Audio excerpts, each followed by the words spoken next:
Hi,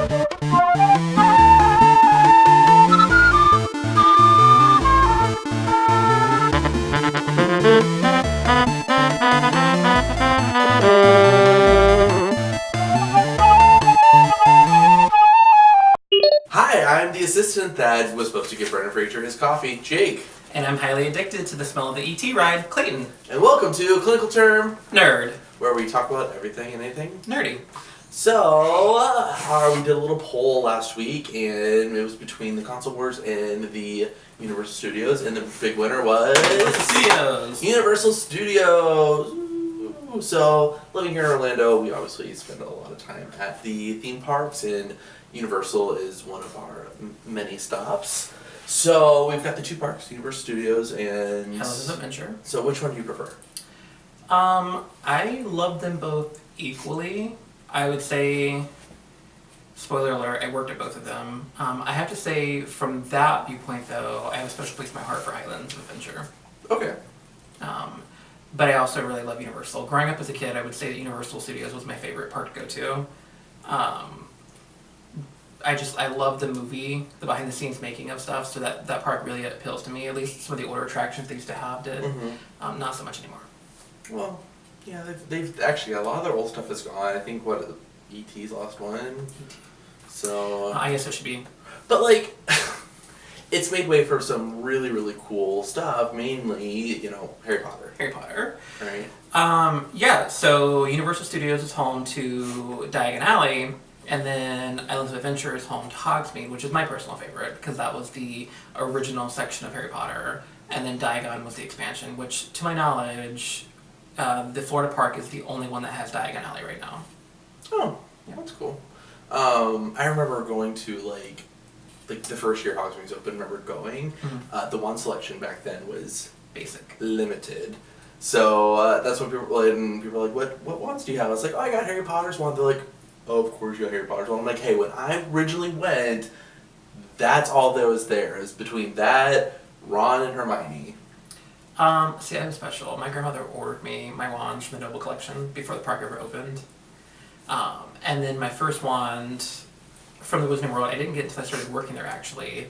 And I went with an interactive Neville Longbottom because the Universal Park, any of the Harry Potter parks at Universal, now have interactive wands, which are kind of cool because they come with a map and you can go around both sections of the park and do spells in the window. That's really it. There's really nothing special. You don't get a prize or anything. It's not a scavenger hunt, but it's just a really cool interactive game. It's fun. Yeah, it's just a fun souvenir. Now, you said you prefer Hogsmeade, which Hogsmeade is really cool, but I will say, theming-wise, I have a bigger emotional response to Diagon Alley.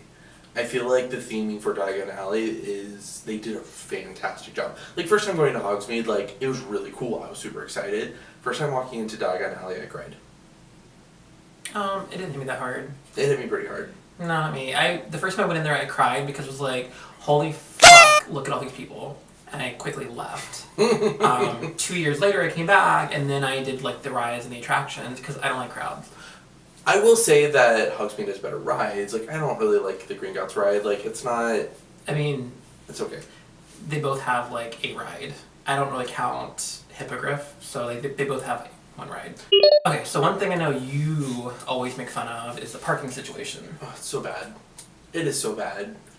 I mean, all theme parks are going to have really bad parking situations, but I will say that sometimes at Universal it's just kind of they scan your annual pass, they take your money, and then it's No, it is a free-for-all. You go to Disney, they have you parking, it's a smooth transition, you might be waiting for a second, but you're going to be in a spot. There's been multiple occasions where there's either been no parking attendant, or they don't even frickin' care, and they're just a free-for-all to park wherever. They put me down a row where there was no spots even there, so I had to go find a random spot and went up lines that I shouldn't have gone, but you know what?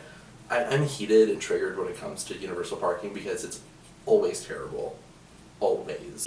And you got, Barb just not even caring, counting, just kind of over there, just She doesn't even know what she's doing. She's just waving her hands because she saw other people doing it, so she thought that's what she was supposed to do.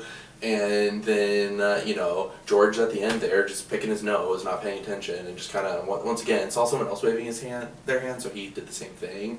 And you just like, what am I supposed to be doing? And they don't know. Also, your discretion, if your name is Barb or George and you work at Universal Studios Florida, do not take offense to this. Those are just names that you made up. Take offense. Love you, Barb. Do your job better. So, once you get through the parking, through City Walk, and then you pick the park that you want, most people have a favorite ride that they rush to. I know for me, my all-time favorite ride is the E.T. Adventure Ride. I have loved that ride since the first time I rode it. My favorite smell of all time is the smell of the E.T. queue. Like, we've all... he literally purchased, like, the Magic Candle Company, I believe I'm saying that correctly. They sell scents from all the favorite theme parks. Check them out if you haven't already done it. And one of their scents is the E.T. ride, and it is amazing. Could stand in line for that ride for hours and just huff it. A little bit outdated, but I also, fun fact, worked there. My first theme park job besides Disney was at Universal, and it was the E.T. Adventure Ride, and requested it, loved it, would do it again. Female, like, alien thing with, like, spikes coming out of her hair. She's like, welcome home! Like, it hasn't aged terrifying. well, and I feel like Universal needs to get a little bit of TLC. Like, don't get rid of it, because I feel like that's something that Disney does that Universal doesn't. Is like Disney will keep these rides from your childhood, refurbish them, change a little bit of stuff, but keep it because that's what you want to come back and bring your kids to. E.T.'s the last thing left, and I feel like it desperately needs like new mannequins, a new space tunnel that transitions from the city to the freaky world he was talking about. It needs a little bit of spit polish.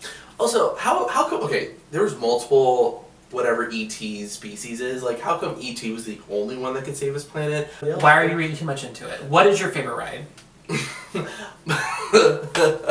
Wow, harsh transition. So, my personal favorite ride is The Mummy, which has aged well. It just got a facelift in like 2014. Well, I think it's aged well. Like, it's such a good ride. First of all, very quotable, right? Quick, get out! It's a trap. It's a trap. It's a crap? It's a crap. No, it's a trap. Like, it's such a good ride, and like, it has so many good effects, and it's like a decent roller coaster. My favorite part, there's never a long wait. Yeah. Like, No. There's never a long wait for E.T. There is sometimes like a long wait for Mummy if you get it in the like peak season. Rarely though. Like, anytime I go, like, if it's over 30 minutes, that's shocking. I also do miss the fact that the original King Kong attraction was in the building that the soundstage that the Mummy is in, and I do miss that King Kong ride. Isn't there still like if you turn rode with the lights on, you would still see. If you look down, there's like bits of the subway down there. And then, fun fact, which most of you probably know, some of you may not, when you're riding the Mummy ride, I don't know if it's the one in California, but I know the Florida one, because the Florida one, it replaced the King Kong attraction. So when you go into the treasure room, where the flames shoot up and Imhotep's guards pop up, if you look to your left, there's actually a King Kong golden statue of like King Kong holding a banana. And then on the right-hand side, there's something else, isn't there? Do you not know? I don't know. Oh, then you know what good is he? There's something over on that side that's like something cool. I don't know. Something cool. Just look to the right if you see something really cool. There's something over there. That's what he's talking about. So yeah, like Universal's great. We haven't had the chance yet to go to any of the parks on the West Coast, but hopefully that changes pretty soon. Hopefully. But yeah, if you're ever in town, like I definitely recommend giving Universal just as much love and attention as you do Disney, because it's a great park, and also like who doesn't like butterbeer? Yeah, butterbeer's pretty great. Yeah. So, thanks for watching. This was one of the topics that our friends on Facebook and our followers voted for. It was between that and console wars. So I guess coming up pretty soon we'll do console wars. Yep. So thanks for joining us, and don't forget to like, subscribe, tell your friends, take out an advertisement, tell everyone about this, and remember to please subscribe. And if there's any topics that you would like for us to talk about, please let us know. Leave us a comment on Facebook, on send it by carrier pigeon. Like, it doesn't matter. Just let us know. Like, we're happy to stand outside your window and just yell. And the big thing is, like, please subscribe. Yeah, The subscribe, more follow us. subscriptions, the more likes we get, you know, the more famous we get. And you know what? Who doesn't want to be famous? This body was built to be famous. So, until next time, friends, bye. Bye.